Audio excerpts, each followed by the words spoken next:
Je vais vous raconter une légende amérindienne. Donc c'est une légende qui parle un truc que pas beaucoup de mecs connaissent, je crois. C'était il y a très longtemps. C'était un temps où hommes et femmes ignoraient encore qu'amour et plaisir devaient rimer de pair. Ouais, en effet, en ces temps-là, les jeux de l'amour ressemblaient plus à prise de bastion, assaut de la forteresse ennemie, pas de pitié. Bref, un vainqueur, une vaincue, et tout le monde l'avait dans le... Heureusement, nous parlons d'hier. Aujourd'hui, les choses ont bien changé, n'est-ce pas? Mais remontons le temps. Faisons du passé notre présent afin qu'il éclaire notre futur. Autrement dit, tâchons de nous endormir moins cons. Il y a un village caché au cœur des montagnes. Non loin du village, mais à l'écart quand même, il y a une hutte.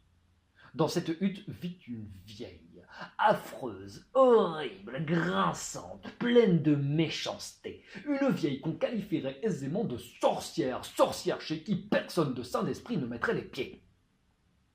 Pourtant, il y a un chemin qui mène du village à cette hutte. Tous au village connaissent l'existence de ce chemin et certains ont même osé prendre ce chemin. Pourquoi? Pas pour la vieille, non. Pour ses filles. Elle a 2 filles, ou devrais-je dire 2 merveilles de la nature, 2 parangons de beauté. Devrais-je dire d'elles qu'elles étaient à la sensualité ce que le cygne est à l'élégance? Ou devrais-je dire simplement que... Ouah, elles étaient vraiment bonnes. De ce fait, tous les gars du village les désirent, et certains sont même allés jusque dans leur hutte. Mais personne n'en est jamais revenu. Du coup, l'on raconte 1000 horreurs et 1000 fantasmes sur ce qui pourrait bien se passer dans cette hutte avec ces 2 bourreaux des cœurs. Hélas, les cris, les suppliques, les pleurs ne suffisent pas à doucher les ardeurs des gars du village, des gaillards, des vrais bonhommes. Encore moins celle de Coyote.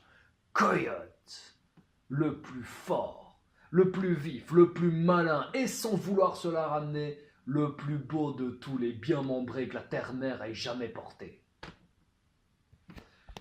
Un jour, Coyote, il a vraiment trop faim dans son bas-ventre.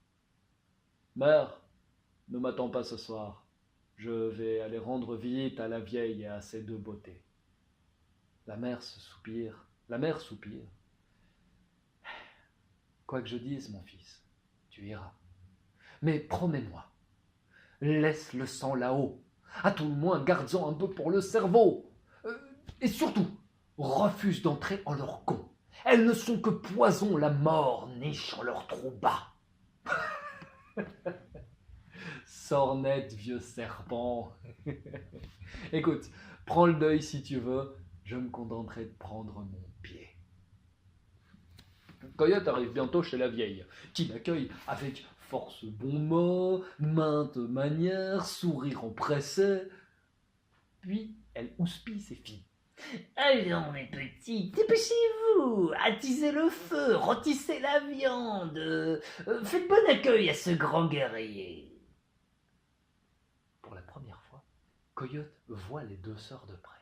La cadette, vive, fluide, gracile, fraîche comme un ruisseau de printemps. L'aînée, puissamment sauvage, sauvagement séduisante, ardente comme un feu de forêt. Les voir l'une à côté de l'autre fait naître en vous des rêves inavouables que vous pensiez impossibles. Coyote est traité mieux qu'un roi. Il mange de la langue de bison et de la cuisse de lièvre. Puis on le déshabille, et à l'aide d'un chiffon doux, les 2 sœurs lui nettoient et lui massent le corps à l'eau tiède parfumée à la menthe. La chaleur de l'eau détend ses muscles. La menthe réveille ses sens, et les gestes maîtrisés des 2 sœurs, tantôt survolants, tantôt insistants selon les parties du corps, plongent Coyote dans un état extatique. Par un malencontreux hasard, les 2 sœurs se retrouvent mouillées. Elles retirent donc leurs vêtements, et c'est dans la plus fine des tuniques qu'elles continuent leur ouvrage. Lorsque Coyote sent les seins de l'aînée lui remonter le long du dos, de l'épaule et de la joue, tandis qu'elle se relève sensuellement, il est au garde à vous. Enfin, Coyote se délasse dans les bras de la cadette, tandis que l'aîné lui fait boire une infusion de gingembre et de verge d'or. Et c'est à ce moment-là que Coyote se dit: si la nuit est à l'égal de la soirée, et si je dois mourir demain, je mourrai heureux. Un sourire idiot au visage et des raisins secs à la place des couilles. C'est à ce moment que Coyote entend murmurer: prends garde, tu dois absolument éviter d'entrer en nous. Nos bouches d'en bas sont à l'identique de celles d'en haut, nous y avons des dents. C'est la cadette qui vient de s'exprimer ainsi, et elle ajoute encore plus bas: il me serait insupportable de te voir mourir comme nos autres prétendants, d'entendre tes cris d'horreur et de douleur pendant que nous dévorerons ton viturgescent. Prends garde, mon aimé.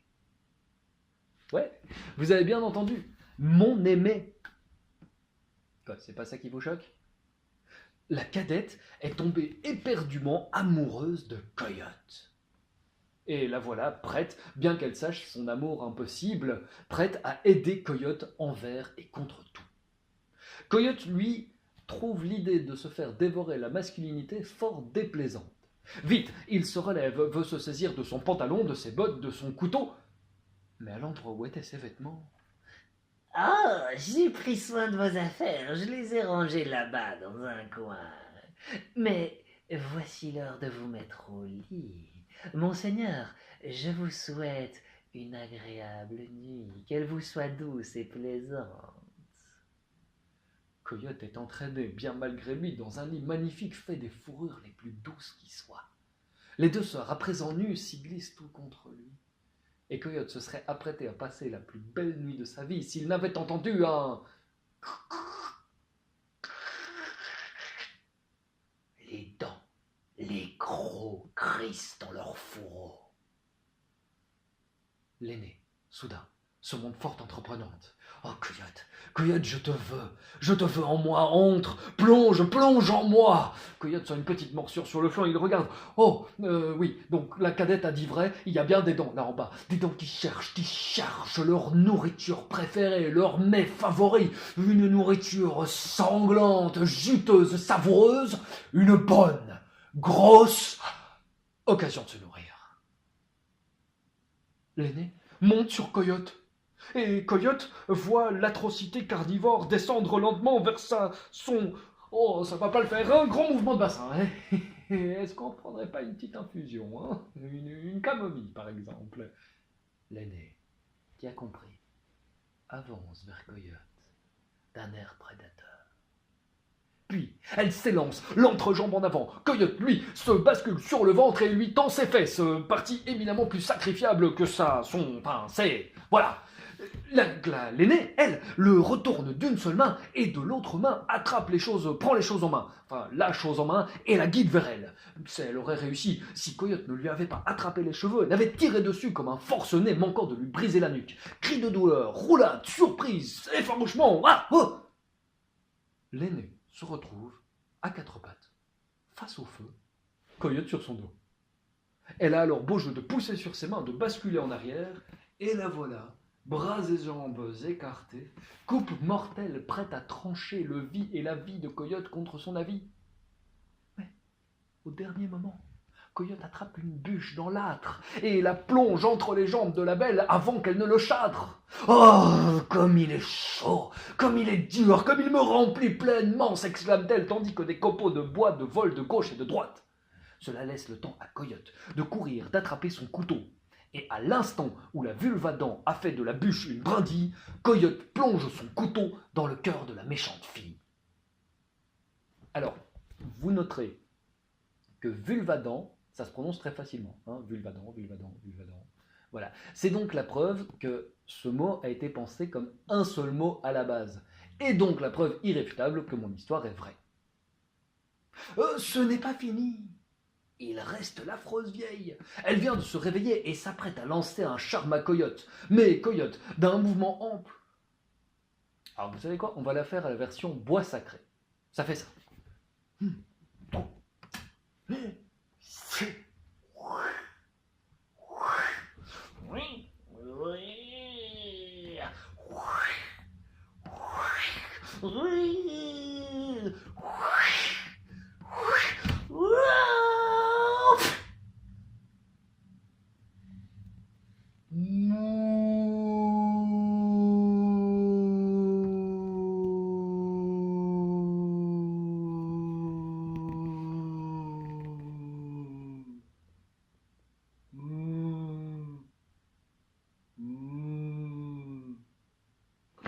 Bref. Hein. Alors, une petite question, comment est-ce qu'on traduit bois sacré en anglais? Ce n'est pas fini. Il reste la cadette. La voilà, les yeux embués de larmes, larmes de soulagement. Elle est enfin libérée de sa sœur et de sa mère. Oh, certes, elle aurait préféré une fin moins amère, mais comme dit le proverbe, on récolte ce que l'on sème, et la voilà face à l'homme qu'elle aime. Hélas, elle connaît la suite de l'histoire. Suite qui emplit à nouveau ses yeux de larmes, larmes de désespoir à présent. Coyote, lui, n'hésite pas un seul instant. Toi, tu m'as sauvé, je t'aime, je t'épouse. Hélas, hélas, 3 fois hélas, mon beau Coyote, nous ne pouvons nous marier. Ou ce mariage ne sera pas consommé et donc caduque. Je suis à l'identique de ma sœur, pleine de dents, en haut comme en bas. Bast, je suis Coyote et je peux faire tous les exploits que je veux. Arrive ici, mets-toi sous la lampe et écarte les jambes. La jeune fille fait ce que Coyote lui demande. Première intervention gynécologique. Grand moment historique. Coyote prend une pince et à l'aide de cette pince enlève une à une toutes les dents que la belle avait en trop. Première intervention d'un stoïcisme typiquement féminin.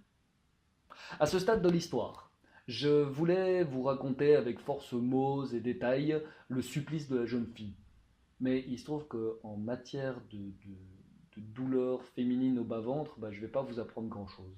Alors, je vais juste me permettre, prendre cette occasion pour faire un petit clin d'œil et un coucou à toutes les dames de l'Assemblée. Mesdames, sachez que pour tout un tas de raisons, vous êtes au courage ce que le castor est au barrage. Oui, alors ça veut rien dire du tout, mais c'est joli et vous avez compris mon intention.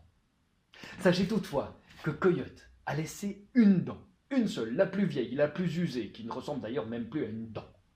Il avait en effet constaté que frôler cette dent procurait des frissons de plaisir à sa partenaire. Il l'a donc laissé bien en place, lui donnant le petit surnom affectueux de piment du plaisir. Et l'on raconte aujourd'hui que ce piment du plaisir est présent chez chaque femme. Certains d'ailleurs scientifiques ont voulu le nommer, ils l'ont appelé de toute façon, on est bien d'accord, ceci était une histoire, un racontard, une légende, je reviens sur mes mots, tout était faux. Sauf peut-être pour certains initiés qui connaissent la vérité.